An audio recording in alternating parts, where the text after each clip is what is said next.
और एक आंख दिल्ली की मार्केट में लगी है तो एक आंख राजस्थान की सियासत में लगी है। राजस्थान में गहलोत और पायलट की जंग अब तीसरे चैप्टर की यहां पर शुरुआत होती दिख रही है। लड़ाई अब नेक्स्ट लेवल पर पहुंच गई है। भारत जोड़ो यात्रा पर निकले राहुल गांधी को अब कांग्रेस जोड़ो मिशन में लगना पड़ेगा। कांग्रेस में कलह का नया अध्याय शुरू हो चुका है। राजस्थान के मुख्यमंत्री अशोक गहलोत के एक बयान के बाद से यहां पर आग और ज्यादा हवा उसमें आग ने पकड़ ली है और यही कारण है कि लगातार बयानों के बीच सचिन पायलट भी खुलकर बोल रहे हैं। अशोक गहलोत ने जहां सचिन पायलट को खुलेआम गद्दार कहा तो वहीं सीएम पद के लिए पायलट की दावेदारी का खुल्लम खुल्ला विरोध कर दिया।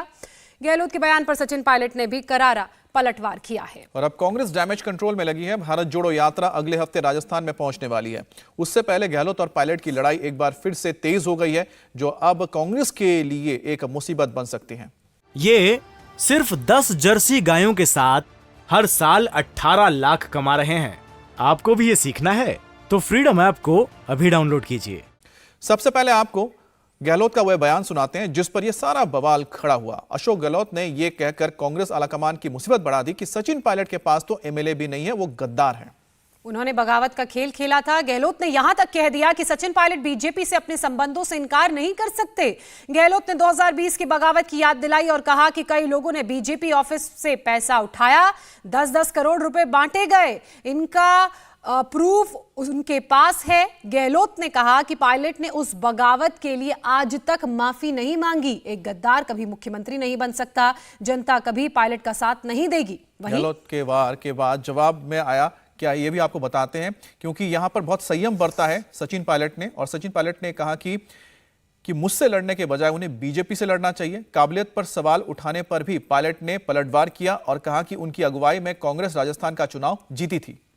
साथ ही गहलोत के नेतृत्व में कांग्रेस को हार मिली, इस बात का भी जिक्र सचिन पायलट ने किया। सचिन पायलट ने यह भी कहा कि गहलोत पहले भी उन्हें गद्दार और निकम्मा कह चुके हैं। गहलोत को एक सीनियर की तरह व्यवहार करना चाहिए, संयम बरतना चाहिए। अशोक गहलोत जी एक वरिष्ठ और अनुभवी नेता हैं और पार्टी ने उन्हें बहुत मौके दिए हैं, बहुत पदों पर वो रहे हैं। आज भी वो राजस्थान के मुख्यमंत्री के रूप में काम कर रहे हैं। मैं नहीं जानता हूं कि उनको एडवाइस कौन करता है या किसके कहने पर ऐसी बातें बोली जाती हैं, लेकिन आज से पहले भी अशोक गहलोत जी ने बहुत सारी बातें मेरे बारे में बोली। मुझे उन्होंने नकारा कहा, निकम्मा कहा, गद्दार कहा और आरोप लगाए। मैं समझता हूं कि इस प्रकार के बिल्कुल झूठे और बेबुनियाद आरोप लगाने की आज ज़रूरत नहीं है। आज ज़रूरत इस बात की है कि हम कैसे कांग्रेस पार्टी को मजबूत करें। राहुल गांधी जी आज निकल रहे हैं भारत जोड़ो यात्रा को लेकर। आज मैं उनके साथ था मध्य प्रदेश में। अगले महीने यात्रा राजस्थान में आ रही है, तो हम सबको मिलकर उस यात्रा को कामयाब बनाना है, क्योंकि आज वो देश की ज़रूरत है। देश में आज भाजपा को कांग्रेस ही चुनौती दे सकती है। और अभी चुनाव गुजरात में चल रहे हैं, जहाँ के अशोक गहलोत जी प्रभारी हैं, इंचार्ज हैं।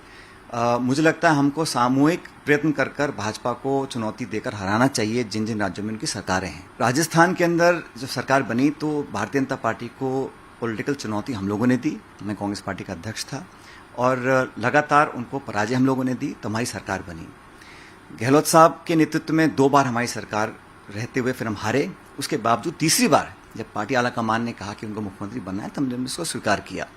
तो आज हमारा जो ध्येय होना चाहिए कि हमारी सरकार दोबारा कांग्रेस कैसे रिपीट कर राजस्थान के अंदर, ये हमारी प्रायोरिटी होनी चाहिए। आज के समय पर एक वरिष्ठ अनुभवी व्यक्ति इस प्रकार की बातें बोलें, मैं समझता हूँ बड़ा अनुचित है, उनको शोभा नहीं देता। और आज हम एक दूसरे पर आरोप लगाएं, प्रत्यारोप लगाएं, ये भी मैं समझता हूँ सही नहीं है। आज चुनौतीपूर्ण समय है पार्टी को एकजुट रहने का, और जब तक हम एकजुटता से काम नहीं करेंगे तो हम लोग दोबारा सरकार में राजस्थान में कैसे आएंगे।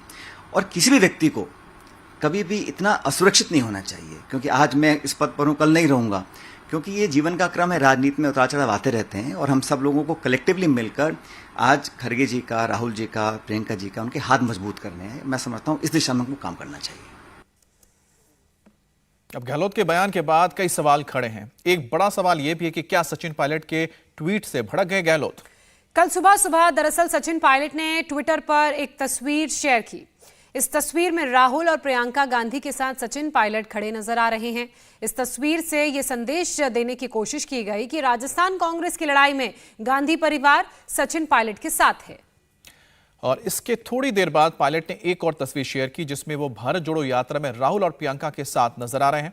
और अटकलों के मुताबिक इन तस्वीरों से ही गहलोत भड़क गए और पायलट के खिलाफ एक बार फिर से मोर्चा खोला। गहलोत और सचिन पायलट के बीच जुबानी जंग तेज होने लगी तो कांग्रेस ने भी डैमेज कंट्रोल करना शुरू कर दिया। कांग्रेस के मीडिया प्रभारी, मीडिया इंचार्ज जयराम रमेश ने एक स्टेटमेंट जारी किया। जयराम ने कहा कि अशोक गहलोत एक तजुर्बेकार नेता है। उन्होंने पायलट के साथ मतभेदों की बात की है। मतभेदों का समाधान निकाला जाएगा। ऐसे समाधान इस समस्या का निकाला जाएगा जो कांग्रेस को और मजबूत करने वाला होगा। हर कांग्रेसी इस वक्त भारत जोड़ो यात्रा के बारे में सोच रहा है। सबका फर्ज है कि भारत जोड़ो यात्रा को और ज्यादा सफल बनाया जाए। सचिन पायलट के खिलाफ खुलेआम बयानबाजी अशोक गहलोत ने कोई पहली बार नहीं की है। हम आपको 3 बार का उदाहरण देते हैं। 20 जुलाई 2020 को गहलोत ने पायलट को निकम्मा और नकारा बताया था। 17 अक्टूबर 2022 को गहलोत ने बिना नाम लिए पायलट पर हमला बोला और कहा कि यह बिना रगड़ाई के पद मिल गया है। कम उम्र में मंत्री बना दिया गया और अब 24 नवंबर 2022 को उन्होंने ये कहकर विवाद बढ़ा दिया कि गद्दार पायलट सीएम नहीं बन सकते। हम जानते थे कि निकम्मा है, नाकारा है, कुछ काम नहीं कर रहा है, खाली लोगों को लड़वा रहा है। मेरे साथ हो कि नहीं हो, मैं यहाँ कोई सब्जी बेचने नहीं आया हूँ, मैं मुख्यमंत्री बनाया हूँ। तय कर लो तुम। कल तो अशोक गहलोत के घर खड़े थे, परसों तुम AICC में CP जोशी के कमरे के बाहर खड़े थे। मैं कैसे विश्वास तुम्हारे ऊपर करूँ? मान सम्मान दिया, पूरा सब कुछ किया। वो व्यक्ति कांग्रेस की पीठ के अंदर छुरा भोंक के जाने के लिए तैयार हो जाए। जो लोग छोड़ के गए हैं वो अवसरवादी लोग हैं। उनको कम उम्र में चांस मिल गया केंद्रीय मंत्री बनने का। जो फितूर कर रहे हैं देश के अंदर, वो फितूर वही कर रहे हैं जिनको पहले मौका मिल गया। जब मौका मिलना चाहिए था झगड़े होने के बाद में, उसकी बजाय वो पहले मौका उनको मिल गया, इसलिए वो फितूर कर रहे हैं और पार्टी छोड़ के जा रहे हैं। ये इनको सब्र करना चाहिए नौजवानों को। कभी मौका अच्छे दिन आएंगे, इनके दिन भी अच्छे आएंगे, कोई रोक नहीं सकता। अवसर मिलेंगे इन लोगों को। जल्दबाजी जितनी करेंगे उतनी ठोकर खाते जाएंगे। अच्छे दिन आएंगे तो उनको अच्छा अवसर मिलेगा, मेरा मानना है। मेरी शुभकामनाएं उनके पास, मेरी शुभकामनाएं उनके प्रति है जो आज भी कांग्रेस में जमे हुए हैं। मेरी शुभकामनाएं हैं कि आज संकट का वक्त है, जम के काम करे, वो जम के काम करे। उनकी खुशबू फैलती है, अपना ही फैलती है, उनकी क्रेडिबिलिटी बढ़ती है। पार्टी में रैंक एंड फाइल में उनका मान सम्मान बढ़ता है और लीडरशिप जो मौका आता है तो लीडरशिप उनको चांस देती है। ये सिर्फ 10 जर्सी गायों के साथ हर साल 18 लाख कमा रहे हैं। आपको भी ये सीखना है तो फ्रीडम ऐप को अभी डाउनलोड कीजिए।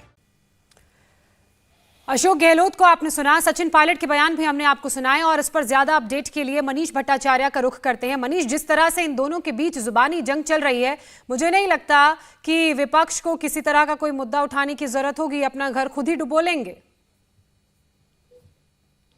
देखिए, बिल्कुल जबरदस्त जुबानी जंग चल रही है क्योंकि अशोक गहलोत ने खुल के इस बार पायलट पे हमला बोला है। पहले नकारा निकम्मा कहा था, अब गद्दार कह रहे हैं सचिन पायलट। हालांकि ये कह रहे हैं कि इनका एडवाइजर कौन इस तरीके की सलाह दे रहा है, लेकिन एक मोमेंटम बनाने की कोशिश की जा रही है। अशोक गहलोत ने बयान दिया, उसके बाद उनके सलाहकार हैं संयम लोढ़ा, उन्होंने सिरोही में बयान दिया कि जितने भी विधायकों की अगर जरूरत पड़ेगी तो लगभग 100 से ज्यादा विधायक अशोक गहलोत के साथ खड़े हैं। कुल मिलाकर बयानबाजी इतनी ज्यादा है कि आपसी गुटबाजी बहुत ज्यादा खुल के सामने आ रही है। सचिन पायलट के समर्थन में राजेंद्र गुड़ा हैं, वो भी कह रहे हैं कि चक्रव्यूह एक रचा जा रहा है सचिन पायलट को फंसाने के लिए और वो अभिमन्यु की तरह उसमें लड़ रहे हैं। तो इस तरीके की बयानबाजी आ रही, लेकिन ये जरूर माना जा रहा है कि जल्द से जल्द कुछ दिनों में राजस्थान में कुछ न कुछ ऐसी सियासत होने वाली है जो नेशनल पर्सपेक्टिव में कांग्रेस के लिए एक बहुत बड़ी मुसीबत खड़ी कर सकती है। और अभी चूंकि राहुल गांधी की पदयात्रा होनी है, भारत जोड़ो यात्रा जो चल रही है राजस्थान से होकर गुजरेगी और उससे पहले लेकिन साथ ही ये भी देखना होगा कि ये जो टाइमिंग है, जिस वक्त भारत जोड़ो यात्रा चल रही है, राहुल गांधी एंटर होने वाले राजस्थान में,